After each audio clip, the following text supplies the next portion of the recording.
Hey everybody, it's Settler38 here. It's been a while since we've done anything in the way of a mail opening. Been busy with one of my other jobs. I do a lot of things, have a lot of hats that I have to wear on a regular basis. More than just doing a YouTube or doing the magazine. Anyways, I wanted to talk tonight about failure.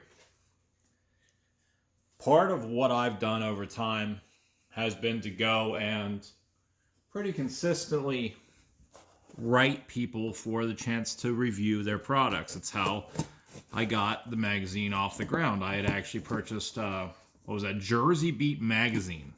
This magazine, I think he's still going on. This guy named Jim Testa did this music magazine for years and years and years. And back in the late 1990s, I got my very own copy of it. Still have that copy to this day since it's such a big inspiration for me.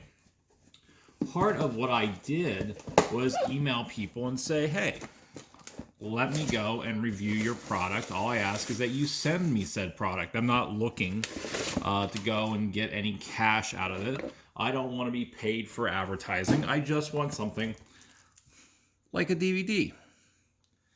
Now, the first few years, there were a lot of people that just said, no, I've never heard of you. I don't want to send you anything. And that was okay. What I did was make sure to collect the information from whatever the press contact was, stash the email in a properly kept up-to-date Excel sheet.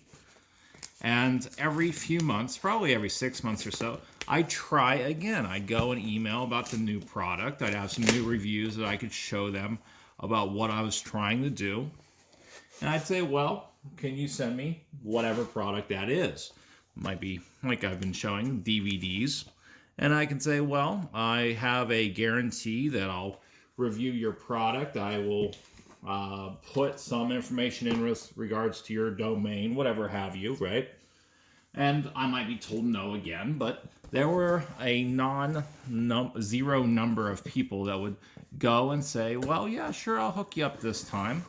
I would gain information about the requesting process because some of those failures might be that I requested the product too close to when the street date was.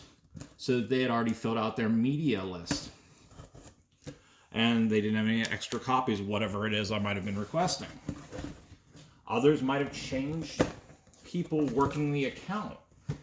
And the person now is more than okay with seeing what I could do in regards to a product. So you as an individual should go and look failure in the face and try to learn from failure. If they go, this is a pretty cool product we got, and say, no, well, we need you to go and request 6 months ahead of time, do something like that. Actually listen to what they have to say. If it's an issue like, I think it's OtterBox, for example. OtterBox, for years and years and years, told me, hey, we can't send you stuff. Your ratings aren't high enough. You don't have high enough compete.com score, I think is what it was. You don't have a unique monthly visitor count, what we need. I have that information. And when I'm growing a product, growing my magazine, when I hit those metrics, I could try again. Or if I felt particularly desirous of said product, I could wait until I saw a new press contact, either a new person that works for said company or a new press firm, relations firm, just generally, and just try again. Failure in this regard should not completely preclude you from ever trying to work that company again. I can't tell you how many different companies have told us no 1, 2, or even more times that I've tried again and have gotten product for. So if you're trying to do a YouTube review channel, an unboxing thing like this, or Instagram, what have you, TikTok, try again. Learn from your failure in this regard. It becomes hard to not be personally offended by somebody saying, no, we aren't going to do it, or I've never heard of you, or something similar to that. But you can't let that influence how you'll operate your channel from here on out. What you need to really do is go forth and learn from each and every failure. Go forth and try to see exactly how to change that failure into a success. And it sounds cheesy as all get out, but like I said, I've been told no hundreds and hundreds of times. Don't be afraid to ask for additional reasons. If you're just dismissed out of hand for your request, if you're just told, no, we're not interested in the product, we're not interested in your pitch, it's not going to hurt you to ask why that is. Say, is there an issue with my numbers, with how many people I've got as followers on Instagram? Is it a problem with my pitch generally? Because sometimes when you are reviewing stuff or you're trying to pitch to cover something, perhaps the company has already moved on to the next product. So maybe this is not the newest product. This one is. That's why we got it for review. If I requested something else from Rocksteady, generally, like what's listed on their website, perhaps they're already past that review cycle. They've already gotten the reviews they need, and they've moved on to quarter 4 of 2020, or into the stuff that they'll be releasing in the first quarter of 2021. Let's scoot this down a little bit. You got to see my fat thumb for a second. But the biggest idea here with failure and trying to learn from it is to go forth and every time you get that email, try to leverage it to additional potential success down the way. Whether that's keeping the email for the future to figure out how the company has laid out their emails. So asmith@company.com. It doesn't seem to be very useful that way, but if you learn that there's a press release that comes out and they just list Laura Jones, no email, you could easily suss out something like ljones@company.com. That's how failure can help in that regard.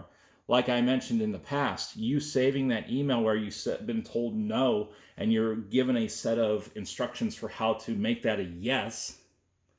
Keep that email. Work towards those metrics. Work towards 10,000 followers. Work towards being around for 2 or 3 years. Let's open up the last few boxes I've got here. These are the things that we got for review today. So some lovely stuff from Four Sisters, Louisiana, which is right up the road from me. This is over in Mer Rouge, which I am unfamiliar with, but I've been through all of Louisiana. We got a few DVDs. The Outpost here, it looks fun. A Gunsmoke movie collection, so old Western, SEAL Team. But for the channel, what we'll be opening here in our normal card breaking videos in the next few days. We have box numero uno.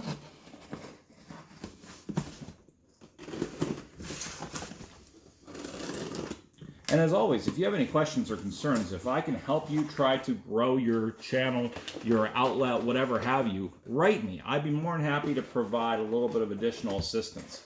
However that might manifest itself. We have another one of these championship collection boxes to open up. I pulled a lot of great stuff this time. A Fay Ray swatch, an Orson Welles swatch. We got an Otani short print out of that. So we'll be opening that up here shortly.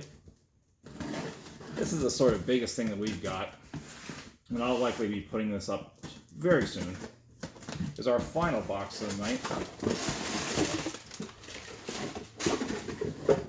I know a lot of people have already been cracking this, but I don't see this at my local Walmart at all. We've not seen this in the slightest. We have 2020 Topps Archives Hobby, 2 on-card autos per box. Well, anyways, this was Setla 38 here. We are doing a normal mail day. The topic today was about failure. If I can help in any additional way, contact me. I have my information in my YouTube profile. So Twitter's @NeuFutur. Facebook's NeuFutur Magazine, you can look up. Instagram's @NeuFutur. write me, let me know you saw this video, and I'll try to help in any way I can. Have a fantastic rest of your night.